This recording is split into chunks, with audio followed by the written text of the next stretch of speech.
See that guy on the picture behind me? That's a young me. I didn't know it at the time because I was a teenager, but that sport was teaching me a lot about life and a lot about how I would invest my money later in life. I want to talk to you about that today.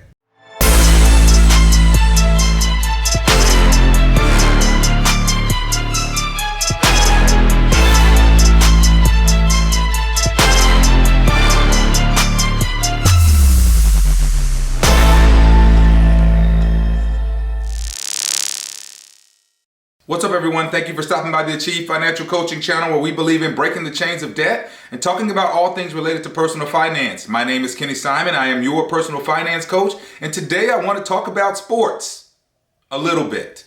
Specifically, I want to talk about the things that sports taught me about trying to save money and building wealth. So there are some things that sports in general teach us about life, from discipline, you name it, to trying hard or continuing to push forward. But today I have about 8 or 9 things I want to bring up and talk about how those things correlate to your journey in terms of building wealth and trying to save money for your future.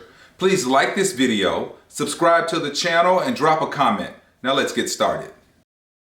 So let's get into this today. The things sports taught me about money and building wealth. The first thing that sports taught me is to know the rules. So there are rules to just about anything you engage in, how you engage, when you can engage, what's appropriate, etc.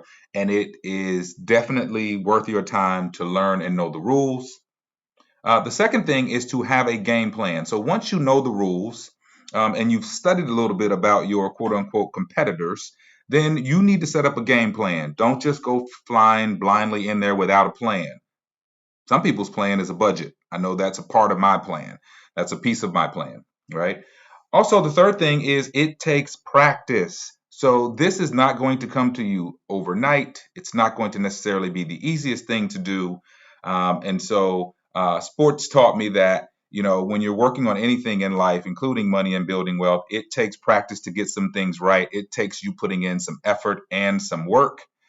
And then once you do all of that, the fourth thing that I learned is you need to learn some of the tools of the trade and the techniques, depending on what you're doing as it relates to money and building wealth.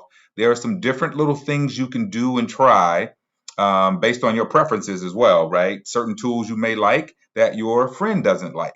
So you need to learn some of the tools and techniques. And again, with all the information available on the internet these days, there is no excuse for not finding something that sort of works with your way of thinking in terms of building money, building wealth, and growing your money.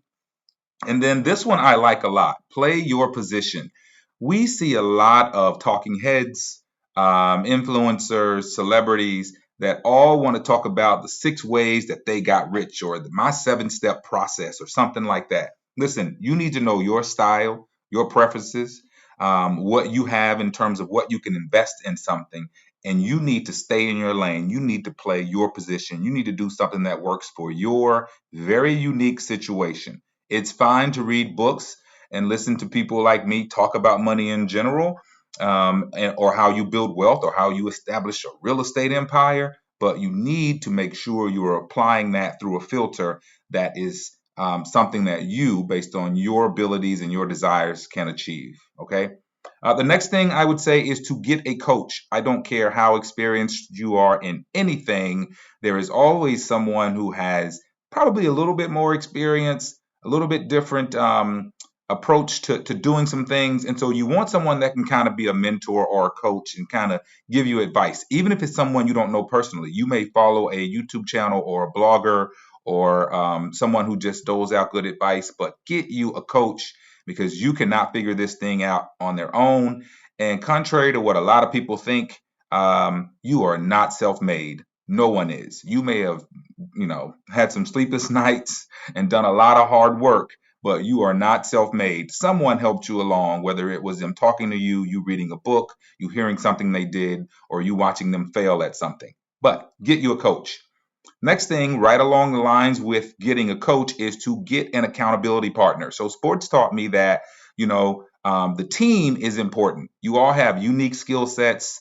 You all are trying to achieve the same thing, and having an accountability partner to keep you honest, to be side by side with you, walking with you in this thing is very important. They can push you, they can encourage you, and it's slightly different from a coach. This is more like a peer, right, or a spouse or a partner or someone like that, who's just coming at you, just trying to motivate you or give you a different way to look at and think about some of these things. And then another thing, this is very important because we hate to lose. Well, you can't win them all. You are going to try some things and it's not going to work. And if you're someone who says, "Oh, I tried investing once and I lost all of my money," right? So if you quit everything that you tried once, how many things would you quit in life? So failure is just an opportunity to learn from that and then get better from that. I've had a lot of missteps when it comes to money and building wealth, and quite frankly, doing a lot of things with my life. And so you need to understand that failure is a very necessary part of the process, and it's going to happen to you. And then last but not least, you may not like this, but there will be people who are cheering for you and against you.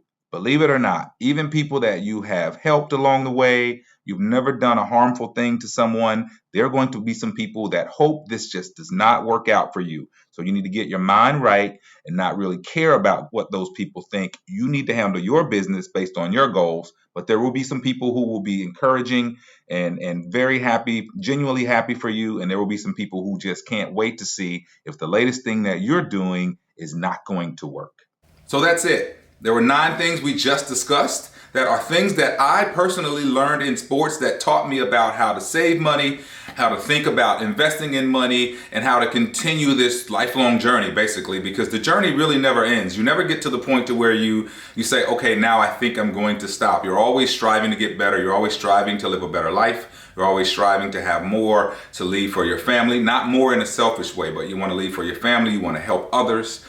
These are the reasons I know that I personally want to build wealth and leave a legacy. So the things that I learned in sports, these 9 things we talked about, have a direct correlation to me in terms of how I think about investing for my future and building wealth. Even if you didn't play a sport, I think you can relate to most of these things. And so I hope you got something out of the video today that will motivate you to continue your journey and not to get discouraged.